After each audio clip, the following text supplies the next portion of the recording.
Reminder, this session and as well as all the other sessions will be recorded and will be made available via the conference website to follow. Okay, so let's jump into the session. I'd like to welcome Leialoha Ilae-Kaleimamahu, the owner and creative instructor at Hua'aina. She and her team craft Hawaii experiences that inspire purposeful connections with the natural Hawaii environment. In addition to her work at Hua'aina, she also worked as an instructor professor at a Hawaii Community College since January 2007. At HCC, she taught courses on Hawaii culture with a focus on ocean and land practices. In 2017, she began to focus on her business, Hua'aina, and that became her full-time passion. So since 1994, she has dedicated herself to numerous creative initiatives that focus on cultural and connectivity education, which includes a youth program named Kūkulu Kumuhana o Puna. Mahalo for coming to Talk Story with Lei and see how Kūkulu Kumuhana o Puna has been able to reach learners for the past 26 years. Aloha, Lei. Hi, aloha kako. Pehea oko.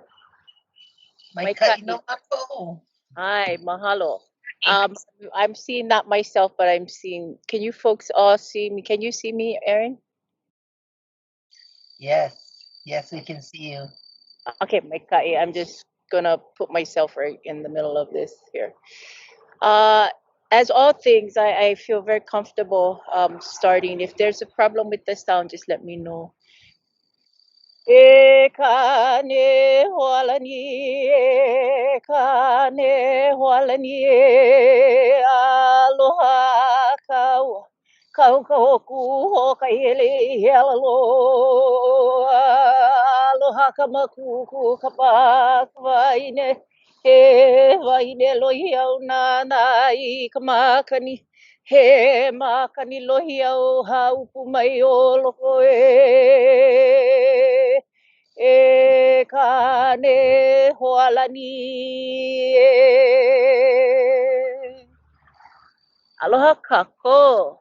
The chant that I just did, thank you for the introduction, by the way. So the chant I just did is in relationship to the sun. And as most of us may know, the sun is called Kanehoalani. And those are the kinds of things that we incorporate in our Kūkulu Kumuhana.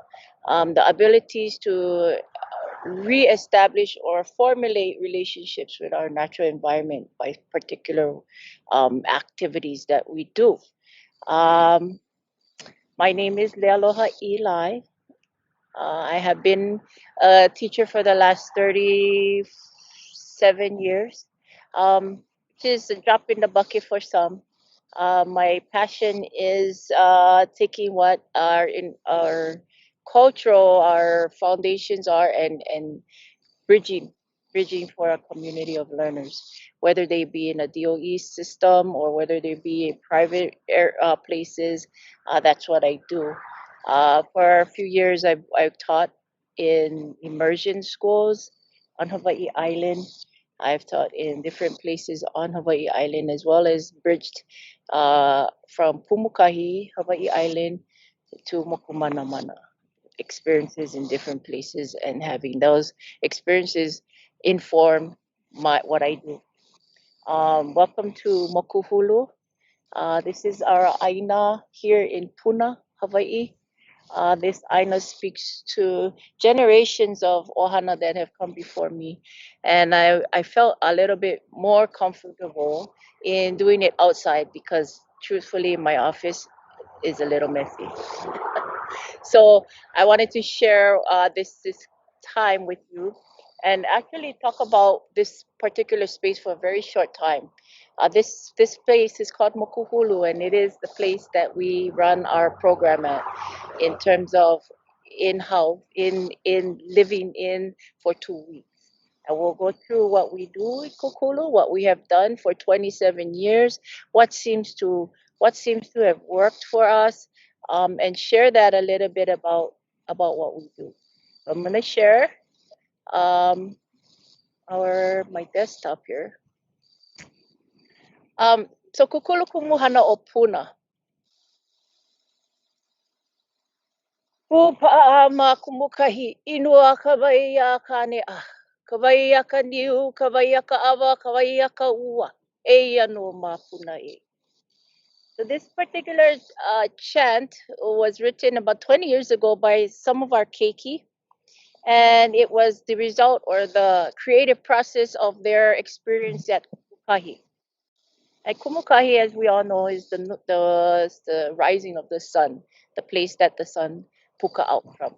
And so this particular oli speaks about our experience there. As of today, this landscape here, this is a morning session at Kumukahi, and this is called. We also refer to this place as Ha'e Ha'e. These are the pohaku of this particular Aina Kumukahi, and there's it's a whole other presentation, but there's mo'olelo that speak to these pohaku here on at Kumukahi. And so we gather here in the beginning of our 2-week session, and this is where our keiki start to immerse at this particular space in this particular time, and it is the beginning of the celestial things in the sky, the rising of not just the sun, the moon, and the stars, and how that interacts with us on a daily level, on a daily basis as we go through our day and our evenings and our nights in relation to these phenomena that we call phenomena. So this is particular picture that you see is no longer the same as in 2018. This landscape has changed drastically. And so this whole this mo'olelo of these pohaku here, these pohaku are no longer there. They've been covered by the pele. Yeah, so there's things to be said about that. When we're at this kind of learning, what we're looking at is land, what's on land, and particularly what's happening at this particular space in the sky, recognizing certain things. Inuakavaya kane a, in our Kukulu, we also encourage our traditions of ancient Hawaii, or what we call traditional, and we'll talk a little bit about that. These are some of our keiki in the most recent. So this morning we just gonna do. I just want to get us on the same page. We just started with the chat, here's the outline, and then we give a brief history of Kūkulu Kumuhana. Then celebrating how we celebrate Kūkulu Kumuhana and celebrating creativity in Hawaiian-based education. And then we'll leave a little time for a 10-minute Q&A.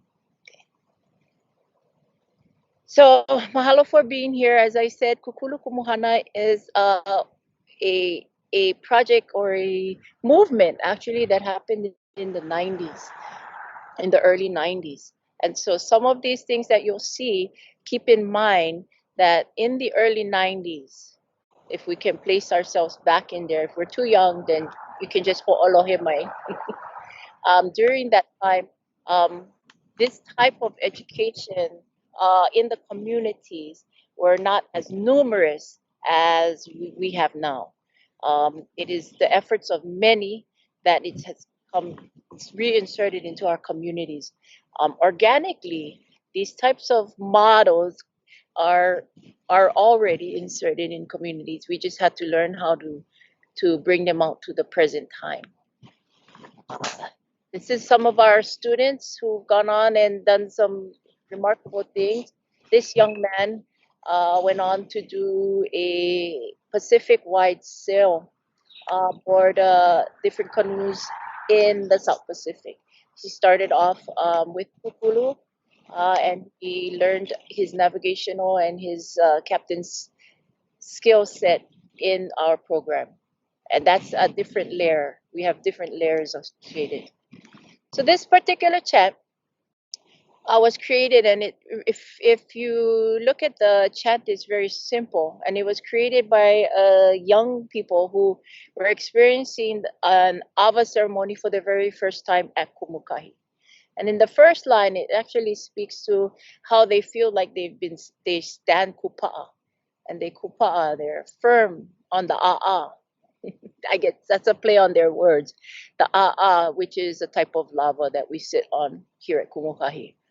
And of course, drinking the waters of Kane, the water of the new, the water of the Ava, and the water in the rain. So this gives me an indication that they were paying attention and that they understand the different types of Kane and the different types of water systems we have going on, especially when it's related to a ceremonial practice or how it interacts with their feelings. And at the last part, it says, "Eya no mapuna e," here in Puna. So what Kukulu is a Hawaiian model of education based on ancestral knowledge. It began in 1991 as a way to create a more balanced approach to the current educational systems in Hawaii. It was to fulfill a need for community-based educational programs, and therefore a collective of concerned Native Hawaiian educators created this organization called Kūkulu Kumuhana, and it was founded in Waipi'o Valley in Kohala in 1991. So the mission of Kūkulu Kumuhana is to continue the practices of the indigenous culture of Hawaii and to advocate for the well-being and future of Hawaii's opio and the landscape. Kukulu stands on the foundation of family. They also stand on the care of the Hawaii land and water resources through proper resource management. And that's a whole other layer. Kūkulu Kumuhana is also dedicated to the preservation of Hawaiian culture. And when we talk about proper resource management, what's proper? And that's a big question today in all communities. And what's proper for Kūkulu Kumuhana o Puna is what is exceptionally well for a particular space in our Puna community. So it's very placed in that particular community. So that is the particular of Kūkulu Kumuhana. So at the end of the initial Kūkulu Kumuhana that was started in 1991, everyone had thought about what would they do with this now that they know. And so we all went home and decided to sort of create the same kind of model in our own communities. And so in 1997, Kūkulu Kumuhana o Puna was born in Puna. This program encourages and supports cultural learning and builds capacity in indigenous knowing of land, ocean, and sky through lifestyle practices. And I think that's key, that we understand that this is not just learning through a particular one book, one way. It's learning through actually makahana kaike, or lifestyle practices. So in Hawaii, in Puna, cultural foundations are very important, as in other places. The traditions of a place, culture, and people. Therefore, Kukulu stands on the foundation of Ohana and Malama Aina. And so we offer this particular practice of foundations to our communities. We call it foundations. We also call them anchors for some in some instances. And this is done through a 2-week immersion, which the children will come and live on site. So we have them for 2 weeks, sometimes 3. And in some instances, we ran 4-week programs. And in that time, in that particular time, we find out about what makes Puna, Puna. What makes Ka'u, Ka'u. What makes Waipi'o, Waipi'o. What makes Hilo, Hilo, really. And this is all in reference, and Kona. This is in reference to not just the landscape and what special parts of the landscape are significant, but also to the people and how the people have traditionally been and how they have evolved to today. So for instance, I'll give an example of that. In Ka'u, there's an Olelo No'el, Kūkulu Kumuhana, and it says, the translation of that very loosely is fierce ka'u. And ka'u is known, and their community is known to be fierce, quote unquote, if we want to say that. And that dates back to the time of Ko'ihala, to this particular time, and where they were being treated unfairly by their ali'i. And so the people of Ka'u, being Ka'u, started to ku'e, and they got rid of those ali'is.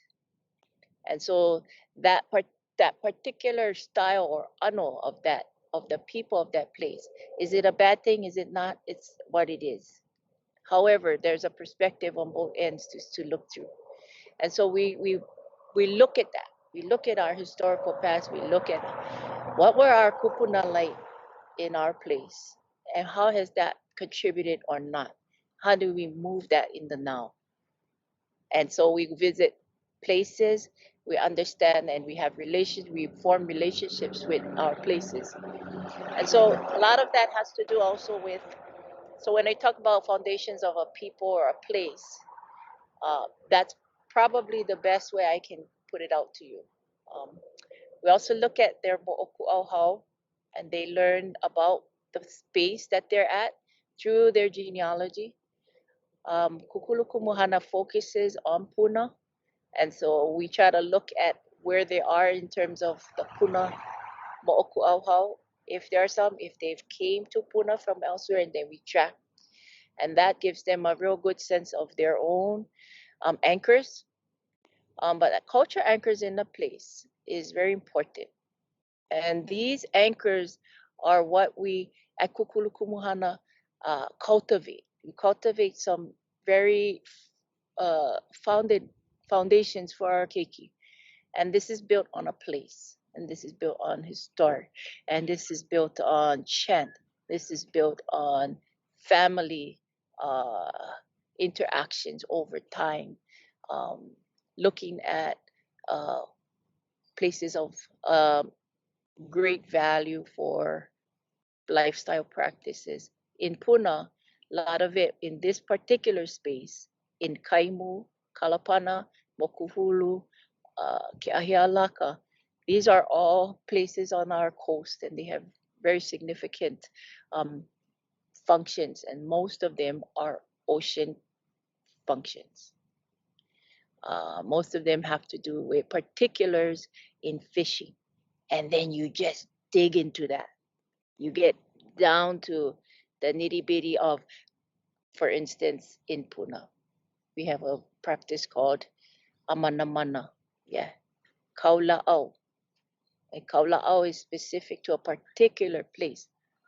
And in that kaula'au experience and understanding, therein is a celebration of the familial practices. And therefore we formalize that, so that our keiki who live in Puna have some anchors, and they can understand how the environment shapes us.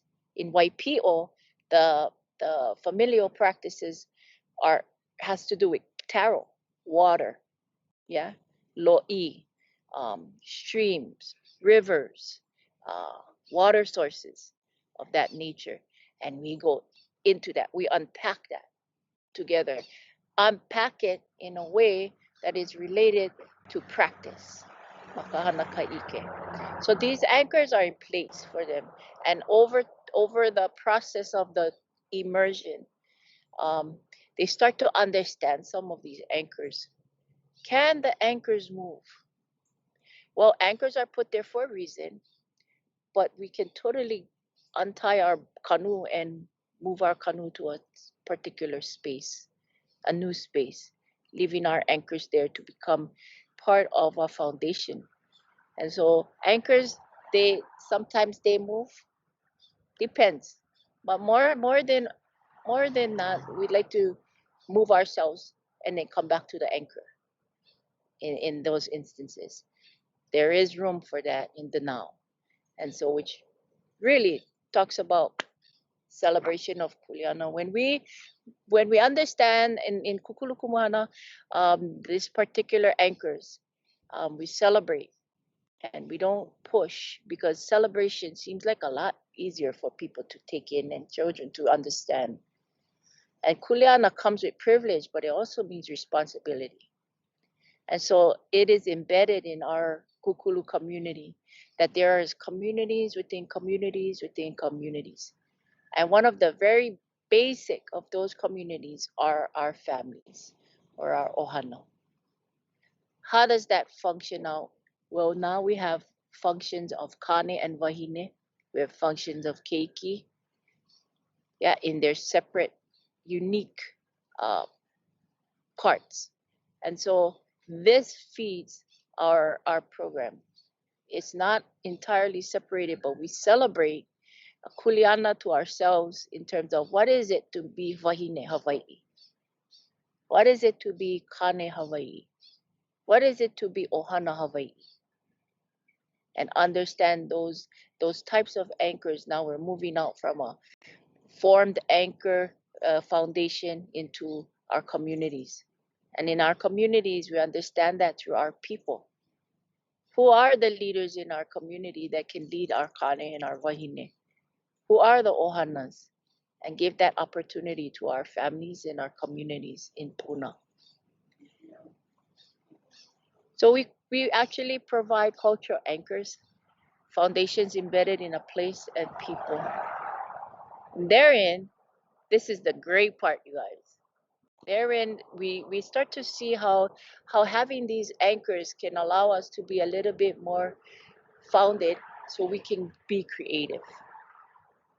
Creativity happens when we can found ourselves and move.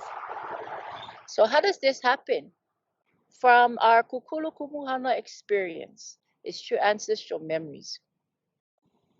For example, our children will go home and then they will come back with their families. And then they will their families start to articulate to us how I remember when my dad used to do this when I was little, and I never understood that he was stretching the aho. He was stretching the rope and why he was doing it. And all of a sudden, there's a huge drive to understand that. I seen my son come home and he was talking about this and he showed me that. So then what happens is that ancestral memories come back. And so the ohana revisits those ceremonies. And when they start to understand that kind of connection and reconnection and see how those connections are important to their children, that then becomes reestablished in their ohana. This is not for all ohana, but this is for many of our ohana. And in our 27 years in Puna, with about 15,000 community members, children and families, youth and families, that is the part that is most gratifying. And so this is the part where we have no control as Kūkulu Kumuhana o Puna. And so we have to let go and let the ancestral memories take over. And therein is the building of the resilience of family again, insertion of culture and community back into the families. Then what happens is we start to innovate. And by innovation, we're able to innovate. By having anchors and providing a cultural anchor for people in our community to then create this possibility of recognition and reestablishment through their ancestral memories. And then now reinventing themselves and being innovative in the way that they need to practice understanding their own cultural anchors. These are things that we've been doing for a very long time, and it seems to be the most organic and the most useful for families in our area in Puna, and I assume in most communities. So how do we encourage people in the creative process? Kūkulu Kumuhana o Puna is about that. It's about encouraging our people in the creative process. And that is done. This photo was taken, I'm sure most of you have seen this photo. I'm somewhere in the back here. But this is a photo of a huge movement in recent time having to do with the Mauna, having to do with the basic environmental, what shall I call it? I don't want to call it an issue, challenge. Yeah, and it's been a challenge. And the kinds of things that come out of something that is related to that process, and how people are encouraged in that creative process. And on the Mauna, as in Kukulu, there were foundations that were put out, groundings for people so that they can participate in a particular movement. For instance, the hulas, the chants, the meles, the style of which we lived, the style of which we communicated and be communicative with each other. This was where it was born even today in the not modern time. In 2019, 2018, around 2018, 2019. So in this particular situation, how did this encourage the creative process? Well, people had gone on and went home and understood and felt that ancestral memory come back to them. And how did they feel that? Well, according to most, it was because being put into in a particular space and function with a particular grounding. And at the base of that grounding was a ceremonial ritual that allowed everyone to participate and re-examine and go through a process that was huger than what was there at the Mauna in numbers, and it extended out into our Pai'aina and beyond. And today, people are recreating themselves in that light. And so we look at that in Kūkulu Kumuhana. And that's our base of why we actually have our program still running. And it's been this long. And then how do we celebrate creativity in the culture-based model of education? And that's a question that is not new. It's an old question. However, how do we do that? How do we do that and we incorporate things? So this particular image that you see is taken at the Mauna, and it speaks volumes to me. This child is mine. She's 7 years old in this picture. She's now 8, going to be 9, and that's my drum. And so she sat at the drum and drummed. But there's something to be said about understanding how to be in a particular ceremony, in a particular, or what we call aha, and how Kūkulu Kumuhana actually encourages the children to sit through that in our program, something to celebrate the spirit.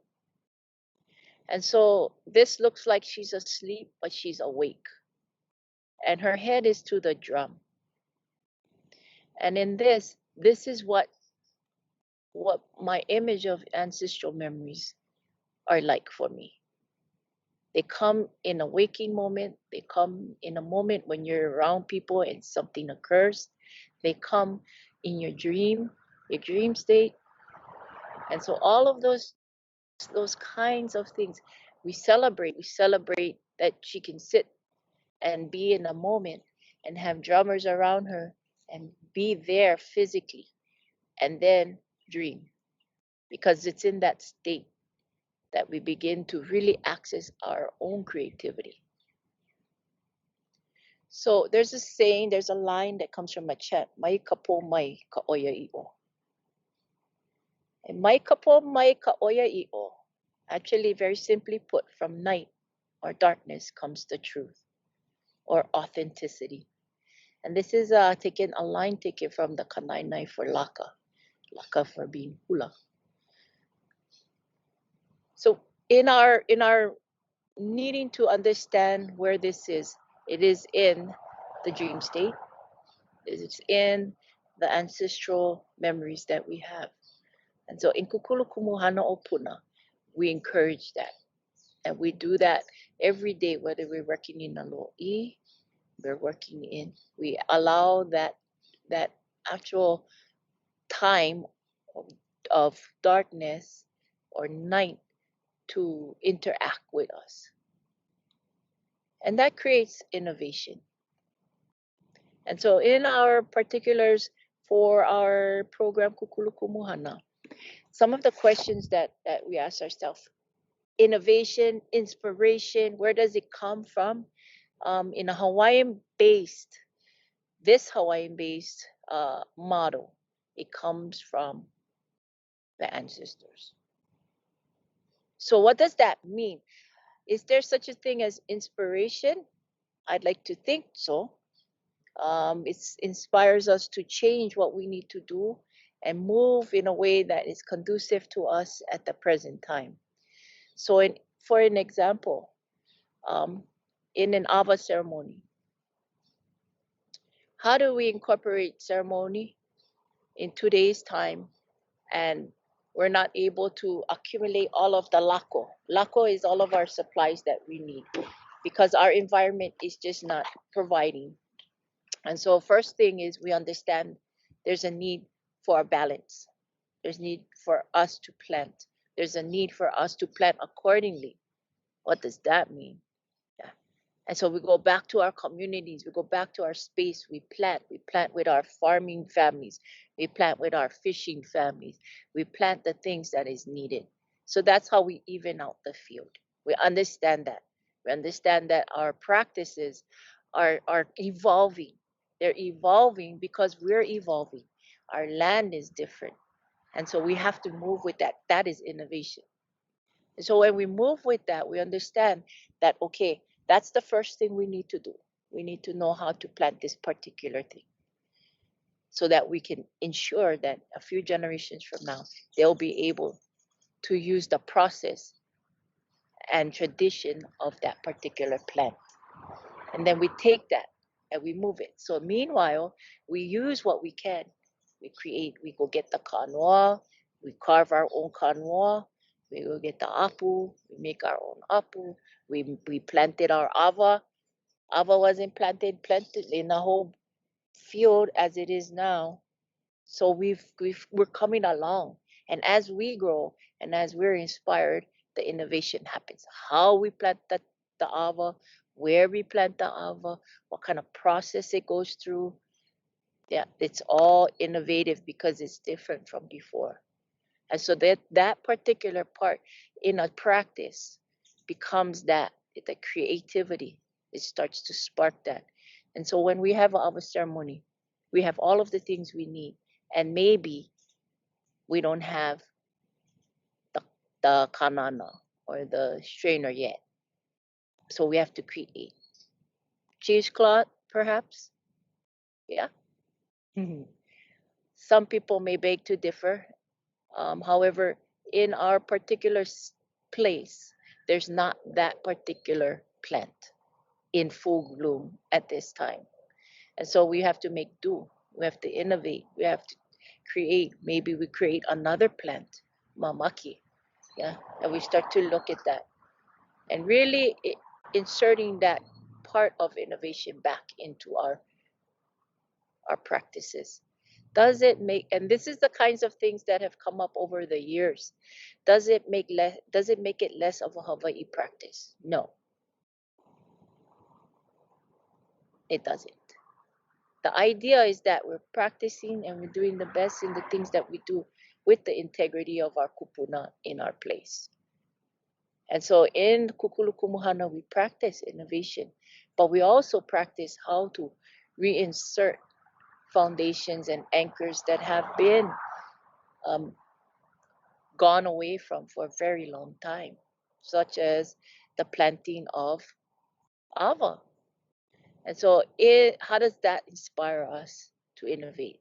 That's the example. Where does that come from? So in my mind, creativity is not a mood, it's not a gift. It's the nature of the ancestors present inside each and every one of us. And so how do we bring that out in a model of education? Yeah.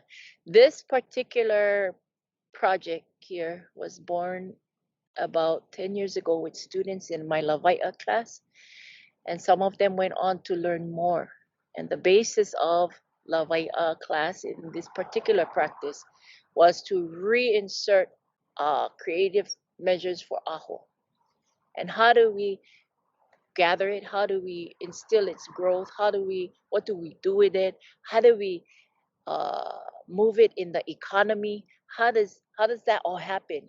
And so this student of mine created these, and this is what she does. This aho, what we call aho. And not only did she work with how, she started off with how, then she went on and learned more and started to include different trees that was around Hawaii as well as other trees that was plentiful. So we're using the resources now in a way that it helps us to maintain the land, our landscape.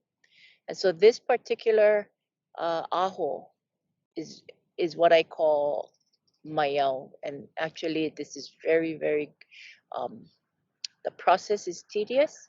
It's through the old technique of rolling on your uha or your thigh. But the aho is all this skill set.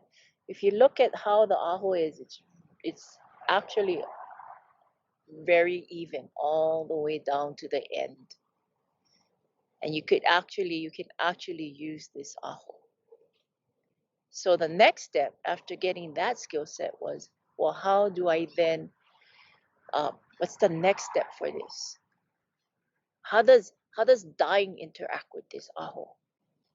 What kinds of dye can I use? What is plentiful in the environment? How do we move that? How do we reinsert some of the old dyes? How can I do that? And so this particular aho was dyed as well. This back here, and I have to go look in my notes for exactly what the dye. I think it's indigo. Yeah, and so they come out different colors.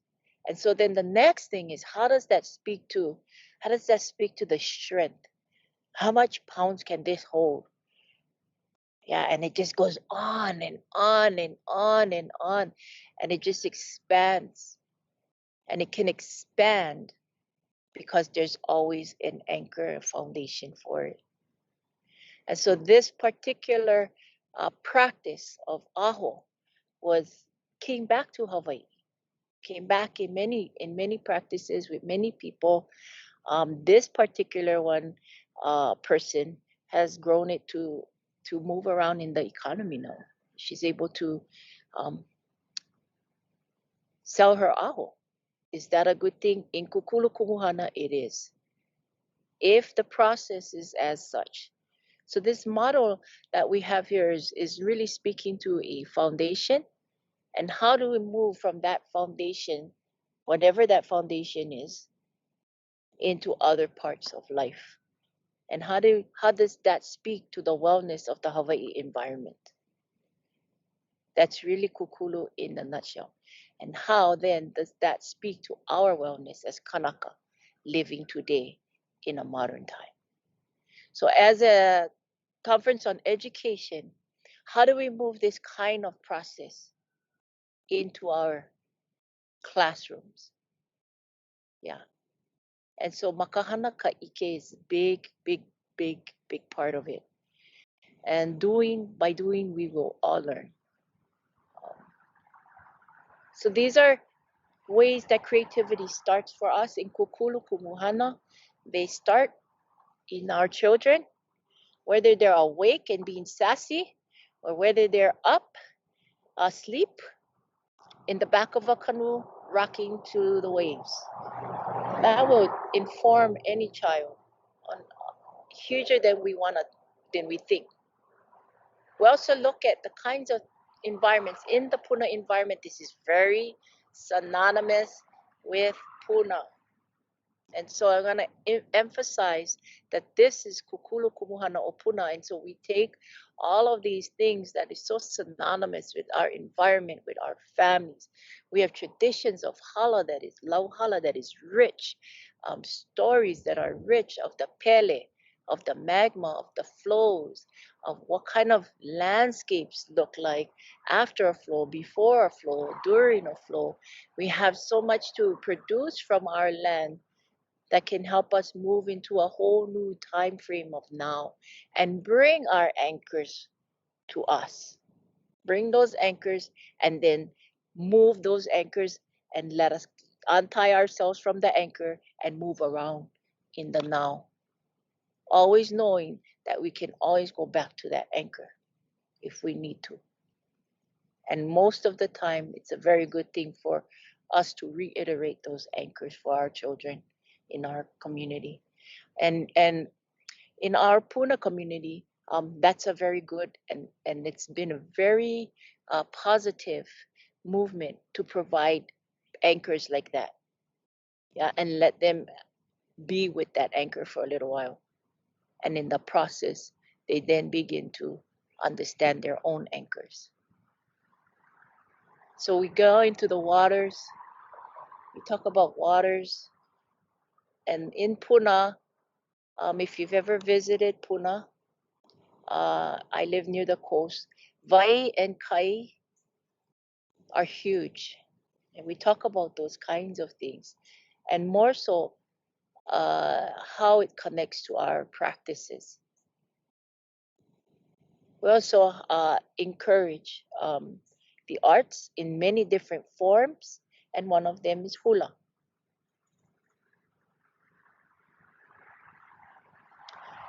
As well as huaka'i, learning how to understand the environment by being in the presence of. So in our community, we understand our children in Puna haven't, and this may not be true for all communities. However, in our Puna community, children don't have the opportunities as much as you would think to travel even across our own island. And so taking them and creating the anchors for them, recreating the anchors so that they can then understand truly on a very innate layer their relationship with where they live. And in turn, then take them across the island to a canoe to spend a week and understand how there are differences and similarities and how they get along in both spaces, and understanding a community outside of their own and all of those kinds of things, and then taking that learning and going across the ocean to somewhere else, a different country perhaps, and understanding that. So Kūkulu Kumuhana o Puna is the base of all of these potentials, and we've walked that walk for 27 years. Our children have gone leaps and bounds, and actually a lot of them have actual experiences outside of Hawaii that led them to become pilots, to become captains, to become teachers, to become, and these are children that have been branded exceptional, as well as non-exceptional in the case of some educational systems. So it's not just for talented children. Children are all, in my mind, talented. It's how we're going to bridge them. That's the question. And Kūkulu Kumuhana o Puna is the bridge. So what may be your creative specialty? Moving in that direction and making it meaningful and rooted in a Hawaiian-based educational focus. These are the oihana, and they're still important today as they were back in the old days. We have hakumele, na mele, the kuhi kuhis. We have new things that the hula people, yeah. And so, what is your creative specialty? And moving in the direction so that you can begin to fulfill your model or your classes or your community engagement through that and root it somewhere. So I think that's my presentation. Um, and I hope that the talks and breakout sessions planned for today can inspire you to celebrate your talents within your community. And if you have, these are questions that we may not be able to get to in terms of our time here online. This is where we're at, Kūkulu Kumuhana or Puna. This is probably the best way to get in touch with me if you want to talk about or ask a question. You can also email Kūkulu Kumuhana. Yeah. These are parts of our program, our children. This goes back to some of the old things that we've done in the past with different keiki, different times, different places. And so, mahalo. Mahalo for being here this morning and listening to my presentation. Mahalo, Lei. I think we just have maybe one question in the chat so far. Erin? So the question, Lei, is it challenging to get access to land for growing la'au in their best environment? In their best environments. So what we've done is we don't take account, okay, we want to just, what is planted is more so what is needed at that time. So in our environment, we try and plant in the best place for that particular plant. So we have an ocean site, and we have a Mauka site, and we have sites between. And so we look at how best to reinsert those types of plants. We then create a nursery, and that nursery will feed our community. In Puna, for those of us that are familiar with the landscape, in Puna, it's very hard to grow stuff sometimes. And so we then have to recreate and create that potential for growth. But yes, short answer. Mahalo. Hi. Any other questions? We have maybe about another minute. Mahalo for being here, you two guys, Chloe and Erin.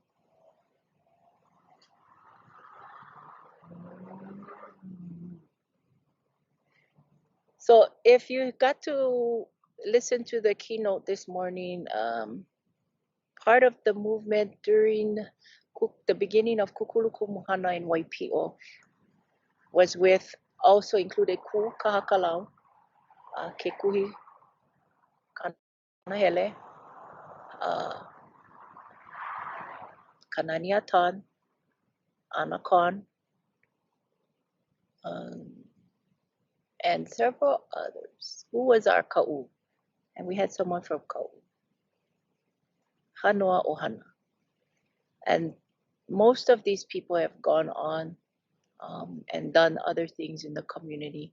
Kūkulu Kumuhana o Puna we see the need to keep the program, if you want to call it a program, as is, as a result of what we see in our community, the need that we see.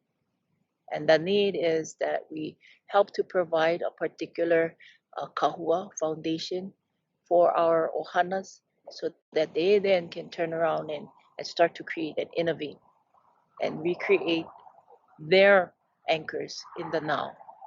And I think that is more important for our community.